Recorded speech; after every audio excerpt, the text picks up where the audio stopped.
పరిశుద్ధానికి మహిమ పొందగాక.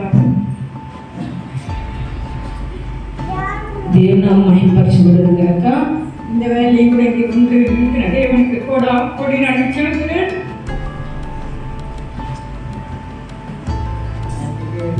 இந்த நாளிலே கர்த்தர் உங்கள் மத்தியில் நிறுத்தின దేవునికి స్తోత్రాలు మహిమ కలుగును గాక. అందుకే అతగే శ్రీ నామములో నడిచి యేసు నామములో ప్రతి ఒక్కరికి వందనాలు. కుటుంబం హిందూ కుటుంబం. మా ఫ్యామిలీ ఒక హిందూ ఫ్యామిలీగా ఉండేది ముందు. నా మమ్మీ తండ్రి ఒక గుడికి పూజారిగా ఉన్నవాడు. அந்த குடும்பத்திற்கு தேவன் பிரித்தெடுத்தார். ఆ ఫ్యామిలీ నుంచి దేవుడు మమ్మల్ని ఎన్నుకున్నారు. என் குடும்பம் முழுவதும் ரட்சிக்கப்பட்டோம். మా ఫ్యామిలీ అంతా దేవుని రక్షణ పొందుకున్నారు. ఏసినా పిడికాదు ఎங்களுக்கு. మా ఫ్యామిలీలో ఏసీ అని చెప్తేనే కోపం వస్తుంది, ఇష్టం లేకున్న పరిస్థితిలో ఉన్నాము. అది వెళ్ళకాల దేవుని చెప్పి మేము అందరూ చెప్తున్నారు ఫారిన్ దేవుడు, వాళ్ళు వేరే విదేశాల దేవుడు అంటే మాట్లాడము. దేవుని వాక్యం ఇలాగా చెప్తా ఉంది, భక్తిలో దేవుడు తన కొరకు దేవుడు ఏర్పరుచుకున్నాడు.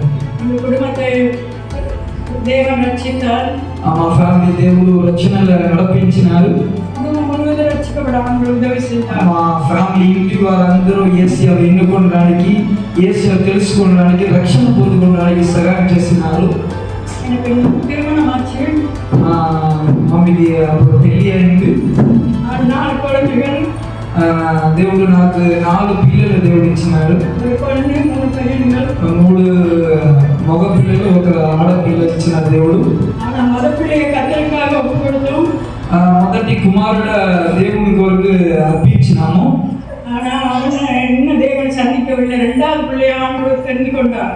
ఆయన ఇంకా పని చేస్తా ఉన్నారు, శీఘ్రంగా దేవుని సేవ చేస్తారు. 2వ బిడ్డ దేవుడు దేవుడు ఏర్పరచుకున్నారు. 12వ క్లాస్ చదివినప్పుడు 12th చదివినప్పుడు ఇంటర్మీడియట్ నాతో ఉన్న మిత్రుడు మంచివారు కాదు. నేను లోకంలో అందరి కొట్టేది ఇలాంటి కార్యాల రౌడీసం గుంపుల్లో నేను ఉండేవాడు. దేవుడు నన్ను ఏర్పరచుకున్నారు కాబట్టి మా సార్ ఒక రోజు పిలిచి మేము 12th చదివినప్పుడు ఒక టీచర్ నన్ను కొట్టినారు. నేను ఆయన చేతి పట్టుకుని నేను ఆయన రిటర్న్ కొట్టేసినాము. అక్కడ ఉన్న టీచర్ చెప్పినారు, ఈయన చదివితే నేను ఈ స్కూల్లో పని చేయమని చెప్తా ఉన్నారు. అప్పుడు ఇది నాకు తెలియదు, జరిగిన సంగతి ఏమీ నాకు తెలియదు. అక్కడ ప్రిన్సిపల్ నన్ను పిలిచినారు.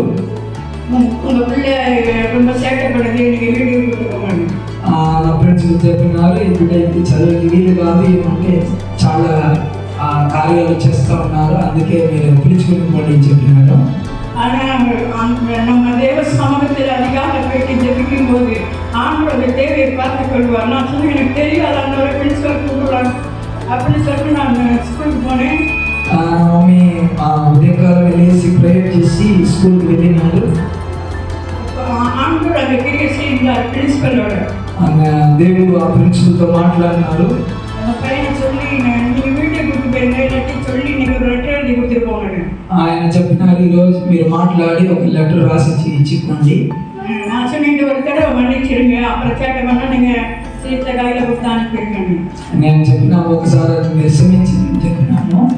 ஆனா திரும்பி வாத்தியார்கிட்ட கூட்டி போகும்போது வாத்தியார் சொன்னாங்க, ஐயோ டாக்டர் சார் எதுக்கு நீங்க கூட்டு வந்தீங்க கேட்டாரு. நான் టీచర్ చెప్పినారు, ఎందుకు మళ్ళీ పిలుచుకుని వస్తాను, ఇంటికి పిలుచుకుని పోండి. அப்புறம் அவர் சொன்னார், சரி உட்கார வச்சுட்டு நீங்கள் போங்க. என்னை கூப்பிட்டு கேட்டார், உங்கள் அம்மா கொண்டாந்து நிறுத்தியே, உனக்கு கொஞ்சம் கூட மனஸ்தாபம் இல்லையாரு. అప్పుడు టీచర్ అడిగినారు, మీరు మీ పేరెంట్స్ ఇట్లా వచ్చిపోతున్నారా, నీకు ఎందుకు ఇట్లా బాధపడుతూ ఉన్నాము. நம்ம எந்த காரியமானாலும் கர்த்தருடைய சமூகத்தில் தெரியப்படுத்துகிறோம், கர்த்தர் பார்த்துக் கொள்வார். ఏ కార్యమైనా దేవుడి సన్నిధిలో మనం తెలియపరిచినప్పుడు ఆయన చూసుకున్న దేవుడు ఉన్నాడు. அது மாத்திரம் இல்ல, நல்ல முடிய வளர்த்து கண்ணு தெரியாத அளவு வச்சுக்குவான். నేను యవన వయసులో ఎక్కువ హెయిర్ పెంచేవాడు, ఎక్కువ నా దగ్గర హెయిర్ ఉంటాయి.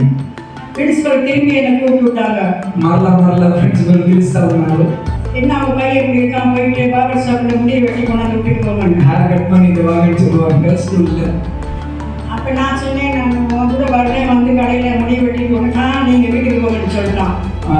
నేను వస్తాము, పోయి కట్ చేసుకొని వస్తామంటే నేను మీరు ఇంటికి పోతే నేను చూసుకుని వస్తామని చెప్పినాను. நான் பஸ் ஸ்டாப்ல வந்து ஆண்டு சொன்னேன், எனக்கு தெரியாது உங்க பிள்ளையாச்சுன்னு வந்துட்டேன் நான் வீட்டுக்கு.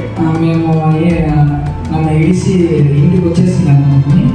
பார்பர் ஷாப்ல போயிட்டு உட்காந்து என்கிட்ட சொன்னா கொஞ்ச நேரம் இருக்குமே, ரொம்பலாம் கட்ட மாட்டேன். నేను ఇంట్లో మమ్మీకి చెప్పి వచ్చినా మేము కొంచెం కట్ చేసాము ఇచ్చాము. ஆனால் பார்பர் ஷாப்ல போய் உட்காரும்போது 5 நிமிஷத்துல ஆண்டு நித்திரையை கட்டலட்டா. அங்கே போய் நித்திர போயினாము. அவன் பார்பர் ஷாப்ல உள்ள எல்லாரும் அதை ஃபுல்லாக வெட்டி விட்டாரு. நல்ல బాగా హెయిర్ కట్ చేసేసిన వాళ్ళు. கர்த்தர் நல்லவர், நம்ம ஜெபத்தை கேட்பார்.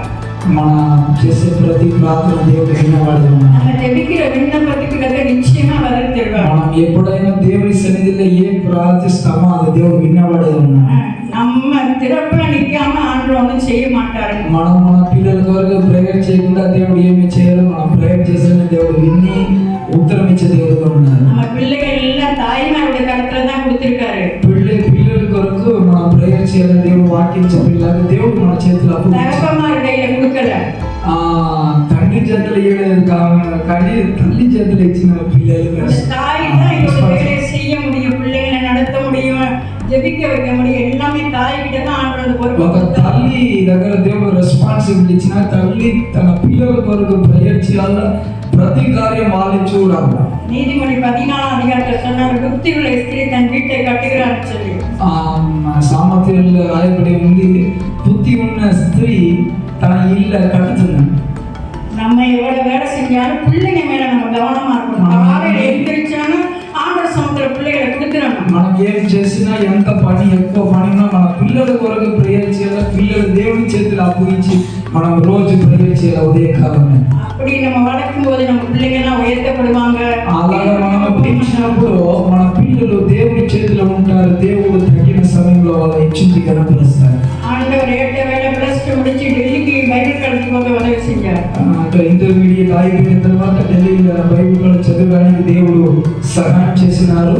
அங்க 4 வருஷம் முடிச்சு అక్కడ 3 సంవత్సరాలు ముగించుకొని அது கேட்ட துணி அங்க திருமணமானதான் அங்க சபை கொடுப்பாங்க. అక్కడ పెళ్లి అయ్యడానికి అన్ని కార్యాలు దేవుడు సమకూర్చి ఆ కార్యం జరిగించినారు. நாங்க போயிட்டு யார்ட்டையும் கொண்டு போக போகல. మేము ఎక్కడికి పోయి పెళ్లి కొరకు చూడడానికి ఎక్కడికి పోలేదు, ఎవరికి అడగలేదు.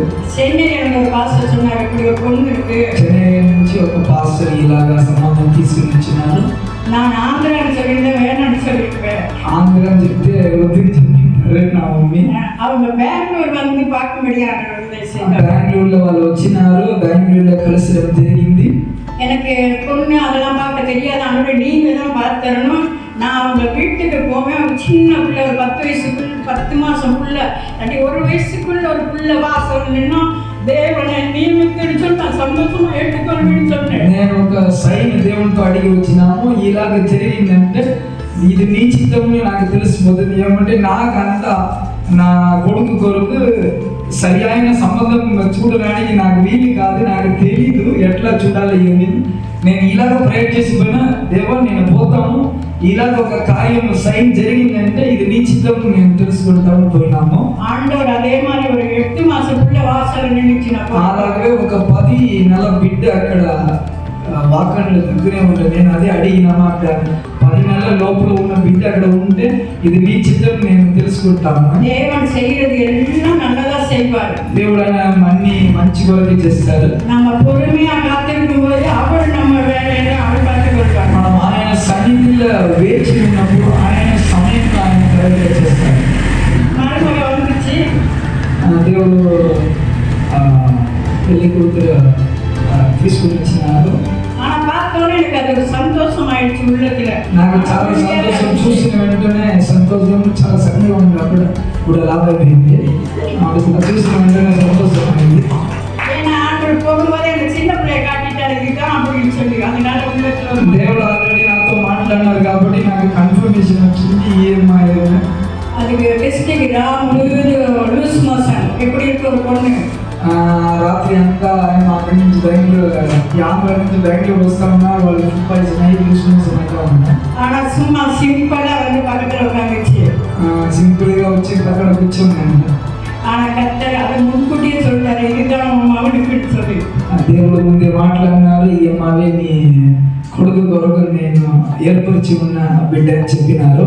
நான் ஆண்டோட சொன்னேன், ஆண்டோட மொத்தமாக ஒரு பொண்ணு பார்த்தா அது உமக்காக தான், நாங்கள் 4 பொண்ணு பார்க்க மாட்டோம், நாங்கள் உங்களுடைய பிள்ளை ஆண்டவரை நீங்க தான் பார்த்துறோம். దేవునితో మేము ఇలాగ ప్రేయర్ చేసేవాడు. మేము ఎక్కువ 1, 2, 3 అట్లా సంబంధాలు చూడము. నేను ఒకటే ఫస్ట్, అదే దేవుడు మీరు జరిగించాలా, ఎక్కువ చోట్ల తిరగము నేను ప్రేయర్ చేసుకున్నాను దేవుని సన్నిధిలో. అలాగే దేవుడు జరిగించినాడు. நாங்கள் எந்த ஜாதி எந்த படிப்பு எதுவுமே நாங்கள் கேட்கல. ஆண்டோட சொன்னா நீங்க ரட்சிக்கப்பட்ட ஒரு பிள்ளையை தான் தரணும்னு சொல்லி. మేము నాకు వచ్చే కొడుకు వచ్చే సంబంధము ఇలా ఉండాలా, ఇలా ఉండాలా, ఇంత చదివి ఉండాలా, ఇట్లా ఉండాలా, అట్లా ఏమీ మాకు కోరిక లేదు. ఒకటే ఒక దేవునితో అడిగినాము, రక్షణ పొంది ఉన్న ఒక బిడ్డే నా కొడుకు కావాలి. அதே மாதிரி தேவன் செஞ்சார், வந்தாங்க, நல்ல தகப்பனார் தாயார் அவங்களுக்கு கொடுத்துருந்தாங்க. అలాగే దేవుడు అద్భుతంగా కార్యాలు జరిగించినారు, మంచి తల్లి తండ్రి ఇచ్చినారు. மகன் ரொம்ப ஒல்லியா இருந்தார் அந்த நேரத்தில், ஆனால் அவங்க சந்தோஷமா எடுத்துக்கிட்டாங்க. నేను సండే ఉన్నాం, ఆయన కూడా వాళ్ళు ఒప్పుకొని ఓకే అని చెప్పినారు. நான் மருமகிட்ட கேட்டேன், உனக்கு சம்மதமான மருமக தலையாட்சியில வாயில சொல்லுன்னு சொன்னேன். ఈమెతో అడిగినారు, మేడంతో ఎట్లా నీకు సంబంధమైనా చేసుకోవచ్చు అంటే ఓకే అని చెప్పింది. ஆனா கர்த்தர் அன்னைக்கே பேசி முடிச்சு டேட் வச்சு அதை சாப்பாடு போட்டு எங்களை சந்தோஷமா இருக்கும்படியா செஞ்சாங்க. ఆ రోజే సంబంధం ఓకే చేసుకొని కన్ఫర్మ్ చేసుకొని ఎంగేజ్మెంట్ అయిపోయినలాగా అన్ని మాట్లాడుకొని వెళ్ళిపోయినాం. கர்த்தர் செய்யறது நன்மையா செய்வார், நம்ம பொறுமையா. దేవుడు ఏది చేసినా అది మంచి కొరికి సమకూర్చి అన్ని మంచి కొరికి చేస్తారు. ஆனா அங்க டெல்லி போக விரும்பணும், ஆனா கர்த்தர் ஏற்படுத்தினால டெல்லி போயிட்டு செஞ்ச, ராஜஸ்தான் போய் திரும்பி ஆந்திரா வரும்படி ஆண்டோட செஞ்சார். దేవుడు తన ప్రణాళిక ద్వారా ఆయన ప్రతి చోటకు తీసుకుని పోయినా ఇక్కడి నుంచి వెళ్ళి వాళ్ళు ఢిల్లీ పంపించడానికి సిద్ధం లేదు మామగారు అత్తగారు. ఆయన కూడా దేవుని చిత్తం ప్రకారం ప్రతీకారం జరిగింది. తర్వాత రాజస్థాన్ పోవడం, తర్వాత ఆంధ్రాలో దేవుడు తీసుకుని రావడం జరిగింది. ஆனா மருமகள் சொல்லிச்சு, நாங்க தமிழ்நாட்டுக்கு போக மாட்டேன், நான் அப்படின்னு சும்மா பார்க்க தான் வந்தேன் சொல்லிச்சு. கர்த்தர் அது ஏற்ற நடத்தி அந்த திருமணத்தை முடிச்சு டெல்லி போக உதவி செஞ்சார். వాళ్ళంతా ఊరికే చూసుకుని వస్తాము, వచ్చిన వాళ్ళు లాస్ట్ కన్ఫర్మ్ చేసుకుని వెళ్ళిపోయినాం. హల్లెలూయా. கர்த்தர் செய்த நன்மைகளுக்காக கோடி நன்றி சொல்லுங்கள். దేవుడు చేసిన గొప్ప కార్యాల కొరకు, ఆశ్చర్య క్రియల కొరకు దేవునికి కోటి వందనాలు చెప్తున్నాము. கர்த்தருக்குள் இல்லாட்டி மதுரைக்கு ஒரு ரவுடி டைட்டஸா தான் இருக்கணும். దేవునిలో లేదంటే మதுரைలో నేను రౌడీగా ఉన్న వాడే ఉంటాను. கர்த்தருடைய கருத்துல நம்ம தாய்மார் கொடுக்கும்போது கர்த்தர் அதை தள்ளவே மாட்டார், நிச்சயமா மறுத்துவார். తల్లిగా ఉండి మనం చేసే ప్రజలు దేవుని చేతులు అప్పు ఇచ్చినప్పుడు దేవుడు ఏర్పరిచిన సమయంలో ఆయన గొప్ప కార్యాలు చేసే దేవుడుగా ఉన్నాడు. நம்ம பிள்ளைங்க படிக்க போலாம், காலேஜ் போலாம், ஸ்கூல் போலாம், தூரத்துல இருக்கலாம், தாயுடைய ஜெபம் முக்கியம் அவசியம். మన పిల్లలు వేరే విదేశంలో వేరే స్టేట్లో ఉండి చదవచ్చు, కానీ మీరు చేసే ఆ పిల్లల కొరకు చేసే ప్రేరణ చాలా ముఖ్యంగా ఉన్నది. అది దేవుని కార్యం వాళ్ళ పిల్లల జీవితం నడిపించడం ఉంది. நம்ம முழங்காலம் கொடுக்கும்போது நம்ம பிள்ளைங்க பாவம் செய்யாது. మనము మోకరించి దేవుని సన్నిధిలో ప్రార్థించినప్పుడు మన పిల్లల పాపం చేయకుండా దేవుడు వాళ్ళని కాపాడు. கர்த்தர் நடத்துவார். உபாகமம் 6:7 சொல்லிட்டு, நீ வேதத்தை மறந்தா பிள்ளைகளை மறந்து போயிடும். వాక్యం ఇలాగ సెలవిస్తుంది, నీ దేవుని ఆ వాక్యం మర్చిపోతే, దేవుని ఆ శబ్దం మర్చిపోతే దేవుడు నేను మర్చిపోతాను వాక్యం చెప్తాను, నీ పిల్లలు మర్చిపోతాను వాక్యం చెప్తాను. அதனால நமக்கு பொறுத்து தாய்மாருக்கு நம்ம அதிகமா ஜெபிக்கணும், அதிகமா வேத வாசிக்கணும். பிள்ளைகள் கூட தேசத்துல இருந்தாலும் நம்முடைய ஜெபம் அந்த பிள்ளைகள் మనం మన పిల్లల కొరకు ఖచ్చితంగా రోజు ప్రేయర్ చేయాలి. ఆ పిల్లల దేవుడు ఎక్కడ ఉన్నా దీవిస్తారు, ఆశీర్వదిస్తూ కాపాడతారు. கொடுத்த சாட்சிக்காரத்தை கோடினேன். దేవుడు ఇచ్చిన ఈ గొప్ప సమయం కొరకు దేవుని వందనాలు. హల్లెలూయా. ఎத்தனை பேர் சந்தோஷமா இருக்கு இந்த கால வேளையில? ఎంతమంది ఉదయకాల సమయంలో సంతోషంగా